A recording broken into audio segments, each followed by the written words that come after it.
നാമത്തിന് മഹത്വം ഉണ്ടാകട്ടെ. ഞാൻ അതുല്യ പോൾസൺ, വാളകം മർത്തോമ സഭ ഇടവകാംഗമാണ്. ജേർണി ത്രൂ ദ സാംസിന്റെ 207 ദിവസത്തിലേക്ക് ഏവർക്കും സ്വാഗതം. ഇന്ന് നാം ചിന്തിക്കുന്ന വേദഭാഗം സങ്കീർത്തനം 113. യഹോവയെ സ്തുതിപ്പീൻ, യഹോവയുടെ ദാസന്മാരെ സ്തുതിപ്പീൻ, യഹോവയുടെ നാമത്തെ സ്തുതിപ്പീൻ, യഹോവയുടെ നാമം വാഴ്ത്തപ്പെടുമാറാകട്ടെ, ഇന്നു മുതൽ എന്നേക്കും തന്നെ. ഈ വാക്യങ്ങൾ നമുക്ക് ചില ഉത്തരവാദിത്വങ്ങൾ ഉണ്ട് എന്ന് പറയുന്നു. ഒന്നാമതായി, നാം ദൈവത്തെ സ്തുതിക്കണം. ദൈവത്തെ സ്തുതിക്കുവാൻ നാം മറക്കുന്നു എന്നത് വളരെ ദുഃഖകരമാണ്.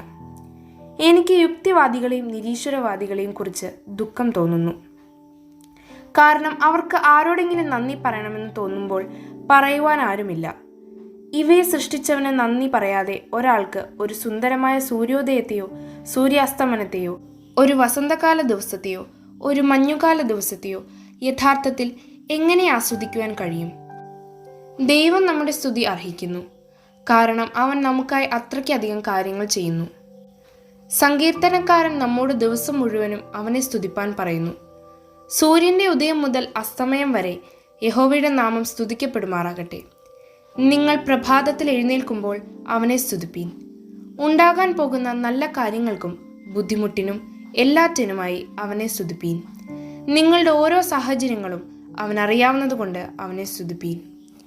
ലോകം മുഴുവനും അവനെ സ്തുതിക്കണം. സൂര്യൻ കിഴക്കുനിന്ന് പടിഞ്ഞാറോട്ട് യാത്ര ചെയ്യുന്നത് പോലെ.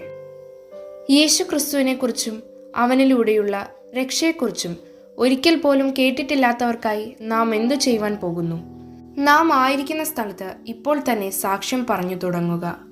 അതിനുവേണ്ടി കൊടുക്കാം. മിഷനറിമാർക്ക് നമ്മുടെ കൈത്താങ്ങൽ വേണം.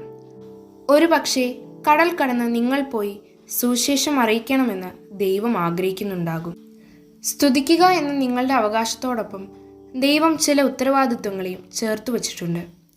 ദൈവത്തെ സ്തുതിപ്പാൻ കാരണങ്ങളില്ലാതെയാകിയില്ല. നിങ്ങളുടെ സ്തുതി ദിവസം മുഴുവനും ലോകം മുഴുവനും നിലനിൽക്കട്ടെ. നിങ്ങൾ ദിനം തോറും ദൈവത്തോടു കൂടി നടക്കുന്നതിൻ്റെ ഒരു ഭാഗമാണോ സ്തുതി എന്നത്? നമുക്ക് പ്രാർത്ഥിക്കാം. കാരുണ്യവാനും കൃപ നിറഞ്ഞവനുമായ ഞങ്ങളുടെ സ്വർഗീയ പിതാവേ, 113 സങ്കീർത്തനത്തിൽ പറയുന്നത് പോലെ ദിനവും യഹോവയുടെ നാമം സ്തുതിക്കുവാനും വാഴ്ത്തപ്പെടുത്തുവാനും കർത്താവ് നമ്മളെ ഓരോരുത്തരെയും സഹായിക്കുമാറാകട്ടെ. ആമീൻ.